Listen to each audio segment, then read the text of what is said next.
أعوذ بالله من الشيطان الرجيم.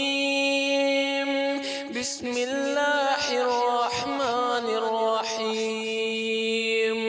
والتين والزيتون وطور سينين وهذا البلد الأمين.